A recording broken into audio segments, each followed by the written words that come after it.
Third news में क्या है, हमारा जीडीपी है दोस्तों, है ना। कहा जा रहा है कि जीडीपी ग्रोथ मतलब ईयरली वाला, मतलब एक साल का फाइनेंशियल ईयर 2024 से 25 का 6.5% है, स्लोएस्ट इन पेंडेमिक, मतलब कोविड के समय जितना स्लो हुआ था उससे भी, उसके बाद अगर देखेंगे सबसे ज़्यादा स्लो कौन सा है तो वो अभी आया जो ये ईयरली वाला है दोस्तों। और ये जो बना है 4 क्वार्टर से होता है ना, 3-3 महीने के, उसी से बना था। लास्ट जो क्वार्टर था Q4 में 7.5 जीडीपी था, ठीक है। अब ये इतना मैटर करता नहीं है दोस्तों मतलब हम लोग के लिए जो हम तैयारी कर रहे हैं, हम लोग के लिए बस ये जानना जरूरी है कि जीडीपी है क्या, ठीक है। जीडीपी है gross domestic product. Gross domestic product मतलब किसी देश के मतलब डेमोग्राफिक एरिया या मतलब डेमोग्राफिक जियोग्राफिकल एरिया जो है, जो बाउंड्री है, मतलब जैसे ये हमारा प्यारा भारत महान है ना, ऐसे तो इसके एरिया के मतलब इसके जियोग्राफिकल बाउंड्री के अंदर किसी पर्टिकुलर टाइम में जो भी गुड्स और सर्विसेज प्रोड्यूस की जाती है, ठीक है, उनको मतलब मॉनेटरी वैल्यू में उसकी क्या वैल्यू है उसको ही बताता है जीडीपी। मतलब it is the monetary value. सबसे मेन बात है दोस्तों मॉनेटरी वैल्यू। एक फिजिकल वैल्यू होता है, जैसे मैंने आपको बताया था ना आईआईपी में, ठीक है, उसमें फिजिकल वैल्यू होता है, ये नापते हैं। फिजिकल वैल्यू मतलब जैसे वॉल्यूम के हिसाब से, मॉनेटरी वैल्यू के हिसाब से नहीं, इसमें मॉनेटरी वैल्यू लिखा जाता है, ठीक है, of all goods and services produced with in the geographical boundaries of a country in a specific period, usually 1 financial year का लिया था, ठीक है। अब ये क्या मेजर करता है? It is a measure of countries economic activity, मतलब वही मतलब कैसी इकोनॉमी है, मतलब गिर रही है कि बढ़ रही है ना। Is use to globally as a primary indicator of economic health, मतलब ग्लोबली क्या इकोनॉमिक चल रहा है, मतलब हेल्दी है कि नहीं है ना, हेल्दी मतलब ग्रो कर रही है कि नहीं कर रही है, ठीक है। इसके बाद आता है दोस्तों टाइप्स ऑफ जीडीपी।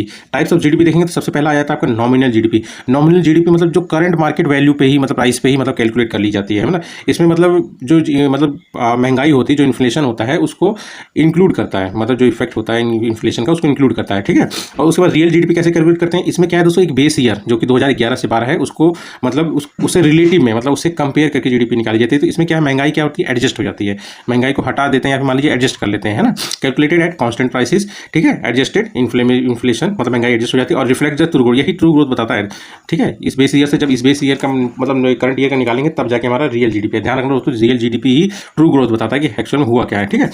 उसके बाद जीडीपी एट मार्केट प्राइस, ठीक है दोस्तों।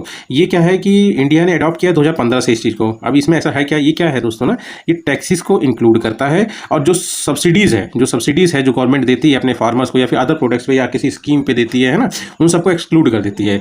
ये क्या है, ग्लोबल स्टैंडर्ड को फॉलो करता है अगर इस तरह करते हैं तो। इस चीज़ को इंडिया ने 2015 से स्टार्ट किया है, ठीक है। अब मेथड्स टू कैलकुलेट जीडीपी तो हम लोग जल्दी जल्दी पढ़ लेते हैं दोस्तों। इसमें 3 मेथड होता है, production output method, income method, expenditure method.